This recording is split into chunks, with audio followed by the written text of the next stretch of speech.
The lighting's a bit weird. I mean, if you want to call it fascist, you can call it that. But I'm saying, just see for yourself. You can see Stephen Miller is there giving his Stephen Miller, let's be honest, Nazi kind of look. He that's what he does. And it's like, how do you take this stuff?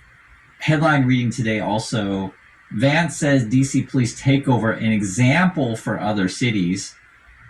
So is that your plan? We're going to bring the military to every city. We're just going to declare, everywhere we must bring in the military to take over.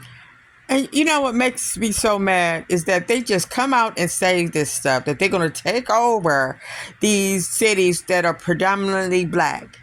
Because we can. Because these blacks are not going to do nothing. Because they are just criminals. And the ones that are not criminals are weak. So therefore, the whole city is weak.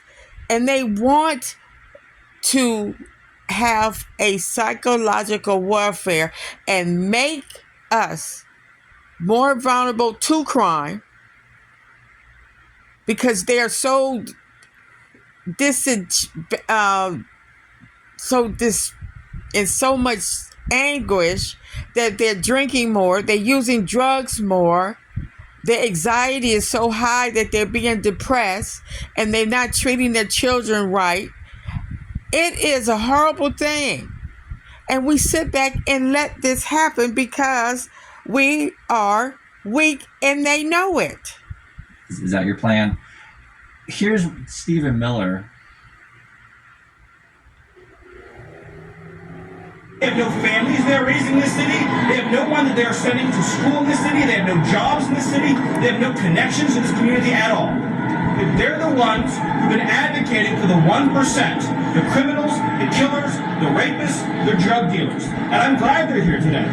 Because me, Pete, and the Vice President are all going to leave here, and inspired by them, we're going to add thousands more resources to this city to get the criminals and the gang members out of here. We're going to dismantle those networks, and we're going to prove that a city can serve for the law-abiding citizens who live there. Okay, this sounds so stupid. They tell me they're going to get the criminals out. You already heard the talking points about bulldozers, empty out. What is they going to do with them? Put them in prison. In these private-owned prisons that they are building, they put them in these prisons. They're putting them in these Alcatraz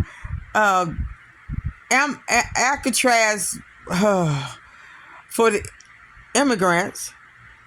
It's all about making money.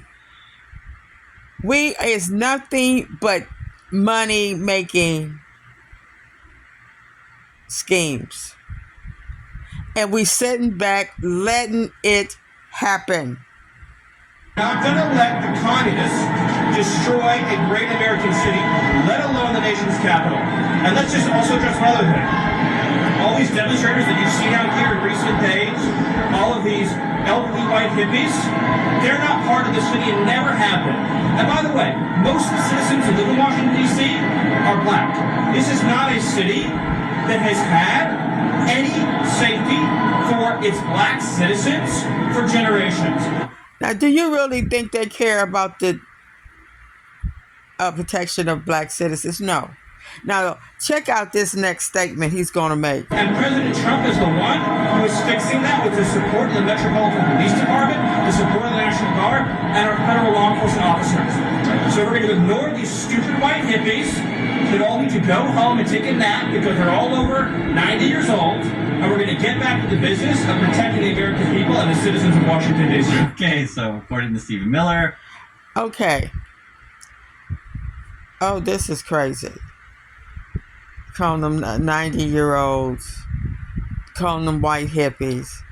And then they said that these white hippies out here have never had to feel unsafe. Like white people don't kill white people. The prisons are full of white people that have killed many people. And look in the mirror.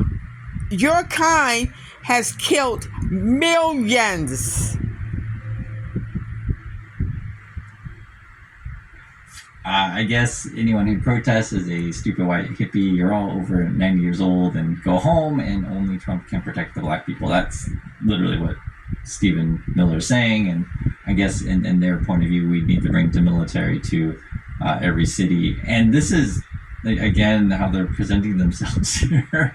It's Oh, it's just sad. It is so laughable. It's sad. It's so I know this stuff is serious. I don't want to take away from the seriousness of it, but it's like how can we talk about this stuff? And What I say is we're going to have to stand up for one another.